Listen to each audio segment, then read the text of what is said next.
Habiendo resucitado al amanecer del primer día de la semana, Jesús se apareció primero a María Magdalena, de la que había arrojado 7 demonios.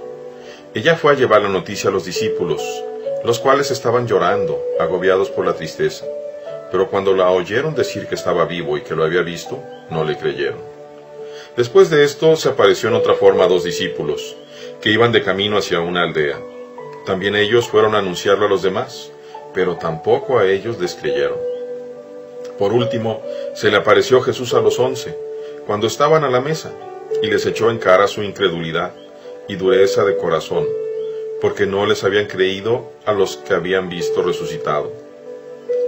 Jesús les dijo entonces: vayan por todo el mundo y prediquen el Evangelio a toda criatura.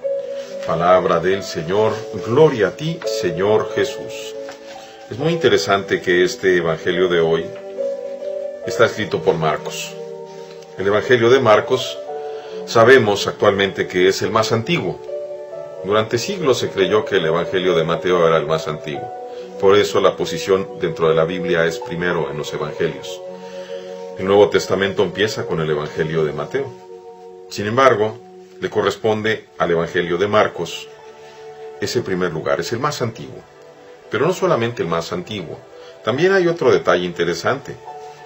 En esta parte, este capítulo 16, del 9 al 15, es, de acuerdo a algunos estudiosos, una añadidura posterior. No sabemos realmente si es, se supone, se especula que el Evangelio de Marcos, ya en su forma actual, quedó escrito por ahí más o menos en el año 70. Y se habla también de una fuente Q escrita probablemente unos años antes. Y no sabemos realmente la datación, la fecha de este añadido, esta parte añadida. Porque originalmente el Evangelio de Marcos terminaba diciendo que la tumba estaba vacía. Ahora, nos puede ayudar ya en este sinóptico, porque se amarra con nosotros, tanto con Mateo como con Lucas. ¿Qué está sucediendo?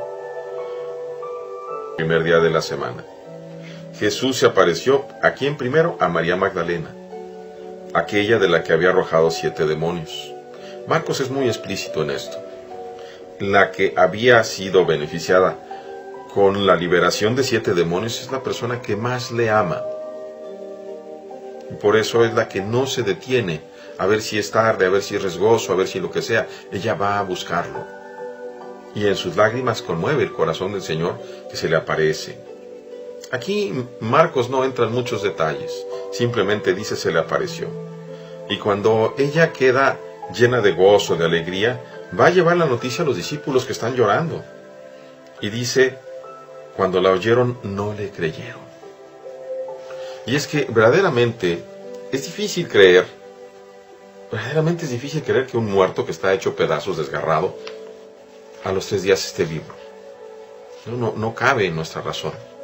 Si es difícil pensar a 2000 años de distancia que alguien que estaba muerto y nosotros no lo vimos, después viva, es difícil creerlo. Pero dice San Marcos, después se les apareció a otros 2 que iban de camino hacia una aldea. Son los discípulos de Maús, sin duda. Y ellos también corren de regreso a decirles a los apóstoles, pero ellos tampoco les creen.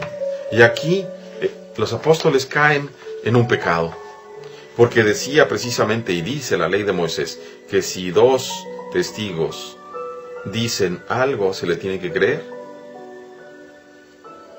Por eso el Señor les va a regañar. No son solamente 2, sino 3. Cierto que la primera es una mujer. En esta mujer, en la María Magdalena, en aquella que había arrojado 7 demonios. Es su primer testigo y no le creen. Pero luego vienen otros 2 y tampoco les creen. Y ahora yo pregunto una cosa. ¿Nosotros creemos de veras? ¿Creemos que Cristo ha resucitado entre los muertos? ¿O se nos hace como una historia, como una idea, como un concepto? Finalmente el Señor se les aparece a los 11 cuando estaban a la mesa. Y dice Marcos, les echó en cara su incredulidad y dureza de corazón. Ya me puedo imaginar la sensación de Pedro, escuchando al Señor, viendo al Señor y diciéndoles, escuchando lo que les dijera, ¿por qué no le creíste a María Magdalena? ¿Por qué no le creíste a Cleopas y a su compañero? Señor, perdóname. Y a nosotros también nos puede preguntar. Es difícil, no es fácil el poder entrar a esta parte. Y eso es algo que nos tendríamos que cuestionar fuertemente, de veras lo creo. Que Cristo resucitó es el Evangelio, es la buena noticia. Pero esa buena noticia tiene que ser dicha a todos nuestros hermanos en todo el mundo. Por eso, después de que ellos lo han visto, dice, vayan por todo el mundo y prediquen el Evangelio a toda criatura. Qué importante es, hermanos, para nuestra salvación hacer caso de lo que Dios nos pide. Si realmente creemos que Cristo ha resucitado, entonces salgamos a compartir esa noticia gozosa que ha dado la vida por ti y por mí, para regresarnos a nosotros la vida y la amistad en Dios. Esa es la buena noticia. Y más que predicarla con palabras, estamos llamados a predicarla con nuestros propios hechos de vida, con nuestros actos de vida, a cada instante, para que los demás, viendo nuestras buenas obras, den gloria a Dios y crean en Él. Dios nos lo conceda. Dios les bendiga, hermanos.